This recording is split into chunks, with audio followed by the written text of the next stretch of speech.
नमस्कार साथियों, smart scholars YouTube channel में आपका स्वागत है। आज हम लोग पश्चिमी विचारक अरस्तू के एक नए टॉपिक पर चर्चा करने वाले हैं। अरस्तू से संबंधित अब तक हम 5 टॉपिकों पर चर्चा कर चुके हैं। जो विद्यार्थी आज ही इस चैनल से जुड़े हैं, उन्हें मेरी परामर्श है कि वो पहले उन टॉपिकों को जाकर देख लें, ताकि अगला जो वीडियो आएगा या हम जो बना रहे हैं इस समय, वो आपको आसानी से समझ में आ जाए। तो चलिए अब हम लोग आज जो पढ़ने वाले हैं कि अरस्तू का आदर्श राज्य क्या है, ये अपनी किस पुस्तक में बतलाता है तथा उसके आदर्श राज्य की कौन-कौन सी विशेषताएं हैं, एक-एक करके हम लोग चर्चा शुरू करेंगे और बारीकी से अध्ययन करेंगे, ताकि टीजीटी, पीजीटी परीक्षाओं से एक भी प्रश्न गलत ना होने पाए। तो अरस्तू अपने आदर्श राज्य का विवेचन अपनी प्रसिद्ध पुस्तक पॉलिटिकस के 7वें खंड में करता है। किस पुस्तक में? पॉलिटिकस के 7वें खंड या 7वीं पुस्तक में लाज से, प्लेटो की लाज, प्लेटो जो अरस्तू के गुरु थे, उनकी पुस्तक लाज, किस पुस्तक से? लाज पुस्तक से प्रेरणा लेते हुए अपने आदर्श राज्य का एक सुंदर और व्यापक चित्र प्रस्तुत करता है। किंतु प्लेटो का जो आदर्श राज्य था और अरस्तु का जो आदर्श राज्य है, दोनों में अंतर है। अब हम उस अंतर को भी समझ लें कि प्लेटो का जो आदर्श राज्य है और अरस्तु का जो आदर्श राज्य है, उसमें क्या भिन्नता है। तो हालांकि हमने प्लेटो के अरस्तु राज्य का वीडियो पहले बना दिया है, उसे आप जाकर के अगर विस्तृत रूप से पढ़ना है तो उसे देखना पड़ेगा, लेकिन यहाँ हम संक्षिप्त रूप से तुलनात्मक अध्ययन कर लेते हैं। तो प्लेटो का जो आदर्श राज्य है, वह न्याय प्राप्ति के लिए उसका एक उद्देश्य था और उसके आदर्श राज्य का जो शासक होता है, वह दार्शनिक व्यक्ति अर्थात योग्यतम व्यक्ति ही शासक बन सकता है और उस शासक के, दार्शनिक राजाओं के शासन में किसी कानून जनमत की कोई आवश्यकता नहीं थी तथा उस पर किसी प्रकार का बंधन नहीं था। जबकि अरस्तु अपने गुरु प्लेटो के आदर्श राज्य की असंभावना को समझता है कि पृथ्वी पर ऐसा आदर्श राज्य मिलना मुश्किल है, अर्थात दार्शनिक शासक जो बुद्धिमत्ता में सर्वश्रेष्ठ हो। इसलिए यहाँ पर उसने अपने आदर्श राज्य का विवेचन व्यवहारिक रूप से किया है और अपने आदर्श राज्य में वह शासन व्यवस्था, संवैधानिक तंत्र या सुप्रजातंत्र, जिसे पोलिटी कहा जाता है, के हाथों में सौंपता है और विधि के शासन अर्थात कानून के शासन की सर्वोच्चता को स्थापित करने का प्रयास करता है। क्यों करता है, इसका विवरण हम आगे बता देंगे। संवैधानिक तंत्र अथवा सुप्रजातंत्र पोलिटी को क्यों करता है, इसकी हम आगे चर्चा करेंगे। तो आप लोग समझ गए होंगे कि प्लेटो का आदर्श राज्य का स्वरूप क्या है। तो उसके आदर्श राज्य स्वरूप में जो शासक होगा वो संवैधानिक तंत्र, मध्यम वित्त वर्ग द्वारा शासन किया जाएगा और शासक शासन करते समय कानून का पालन करेगा। इस आधार पर अरस्तु कहता है कि आदर्श राज्य में शासन का उद्देश्य क्या? आदर्श राज्य में शासन का जो उद्देश्य है, वह व्यक्ति को उत्तम जीवन व्यतीत करने के लिए साधन प्रस्तुत करना है। अगर आपसे परीक्षा में यहाँ से प्रश्न पूछा जाए कि, तो आप इसको ध्यान में रखिए कि अरस्तु का आदर्श राज्य का उद्देश्य व्यक्ति को उत्तम जीवन व्यतीत करने के लिए साधन उपलब्ध कराना था और इसी आधार पर वह, या इसी दृष्टिकोण के आधार पर अरस्तु अपने आदर्श राज्य की निम्न विशेषताएं बतलाता है, जिसको हम एक एक करके चर्चा करने वाले हैं। तो चलिए अब हम लोग अरस्तु के आदर्श राज्य की एक एक करके विशेषताओं को भी समझते हैं कि उसके आदर्श राज्य की कौन कौन सी विशेषताएं हैं। तो आदर्श राज्य की जो पहली विशेषता अरस्तू ने बताई है, उसका आदर्श राज्य का लक्ष्य एवं उद्देश्य अपने नागरिकों का नैतिक या नैतिक विकास करना या नैतिक कल्याण करना है। वह आगे यहाँ पर एक कथन कहता है जो अक्सर परीक्षाओं में पूछा जाता है, कि कहता है कि राज्य जीवन के लिए अस्तित्व में आया है और वह अच्छे जीवन के लिए अस्तित्व में बना हुआ है। यहाँ पर अरस्तु का अच्छे जीवन शब्द का जो प्रयोग करता है, कौन से शब्द का? अच्छे जीवन शब्द का प्रयोग वह नैतिक जीवन के अर्थ में किया है। यहाँ से भी प्रश्न अगर बहुत बारीकी से पूछेगा, तब वो पूछेगा कि अरस्तु ने अच्छे जीवन शब्द का क्या अभिप्राय है नैतिक जीवन से, कानूनी जीवन से, तो आपको उत्तर लगाना पड़ेगा कि नैतिक जीवन से उसका अभिप्राय है। तो चलिए अब हम लोग अरस्तु के आदर्श राज्य की दूसरी विशेषता पर भी चर्चा कर लें कि उसकी दूसरी विशेषता क्या थी। तो अरस्तु अपने आदर्श राज्य में मध्य मार्ग का सिद्धांत, किस मार्ग का सिद्धांत का अनुसरण करता है? मध्य मार्ग के सिद्धांत का अनुसरण करता है। वह मध्य मार्ग को संवैधानिक तंत्रीय शासन व्यवस्था या थ्योरी ऑफ मीन पॉलिटी कहता है। इसी को वह सुप्रजातंत्र या पॉलिटी कहता है। अब इसमें मध्यम मार्ग का उसका क्या सिद्धांत है, इसको हम लोग बारीकी से समझ लें। वो आगे कहता है कि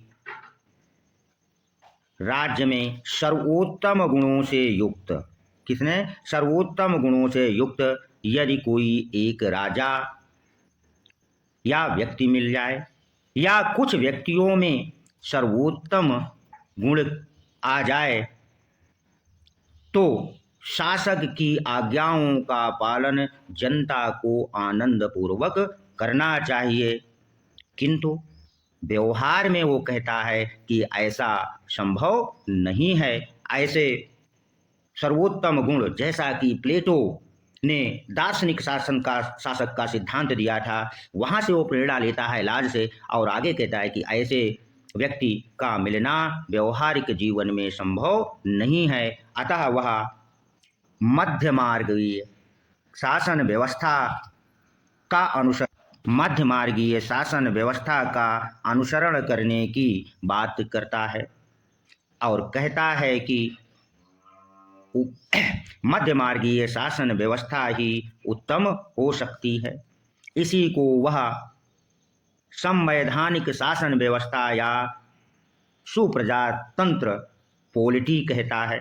यहाँ से एक प्रश्न अक्सर पूछा जाता है। 2021 की टीजीटी परीक्षा में यह प्रश्न पूछा गया था कि सुप्रजातंत्र से क्या अभिप्राय है, संवैधानिक शासन व्यवस्था, राजनैतिक शासन व्यवस्था।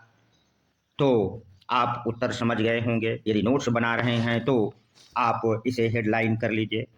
आगे वह मध्यम मार्ग के संबंध में आगे वह कहता है कि आदर्श राज्य में, अपने आदर्श राज्य में 3 वर्गों का भी उल्लेख करता है। वो 3 वर्ग कौन कौन से हैं उसको जान लें। वो कहता है कि अत्यधिक संपन्न वर्ग होता है और अत्यंत निर्धन वर्ग भी होते हैं। और चूंकि निर्धन और जो संपन्न वर्ग हैं, इन दोनों के बीच के वर्ग को वो मध्यम वित्त वर्ग कहता है। और राज्य में इसी को वह शासन सत्ता सौंपने के पक्ष में अपने आदर्श राज्य सिद्धांत का विवेचन करता है और इसी मध्यम वर्गीय शासन व्यवस्था को वह संवैधानिक तंत्र या सुप्रजातंत्र अर्थात पॉलिटी कहता है। और इसे वह आगे लोकतंत्र और धनिकों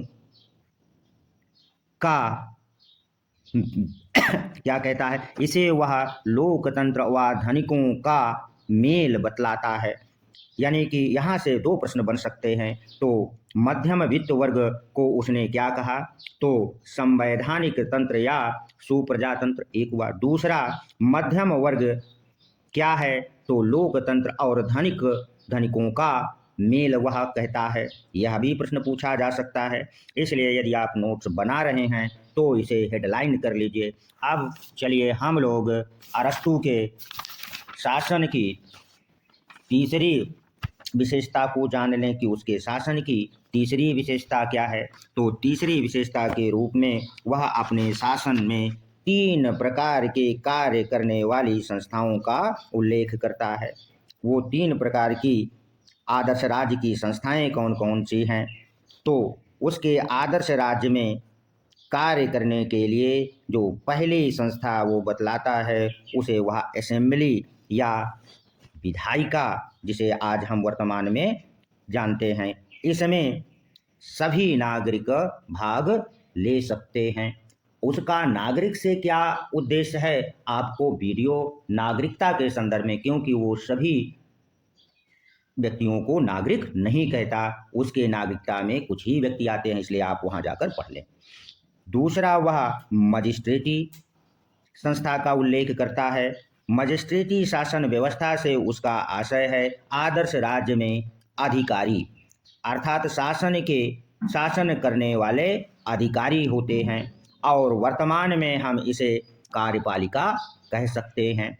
और तीसरा जो न्यायालय एवं न्याय अधिकारी होते हैं संस्था का, वह उल्लेख करता है, जो वर्तमान में न्यायपालिका के रूप में हमको आज दिखलाई देती है। इस प्रकार अरस्तु आज से 3000 वर्ष पहले ये बता चुका था कि जो आदर्श राज्य में व्यवस्थापिका, कार्यपालिका और न्यायपालिका के विषय में वो व्यवहारिक सोच पहले ही रखा था, और वर्तमान के जितने भी सुप्रजातंत्र शासन व्यवस्था हैं, आज जो भी शासन व्यवस्था है, वो सभी शासन व्यवस्थाएं अरस्तु का किसी न किसी रूप से ऋणी हैं।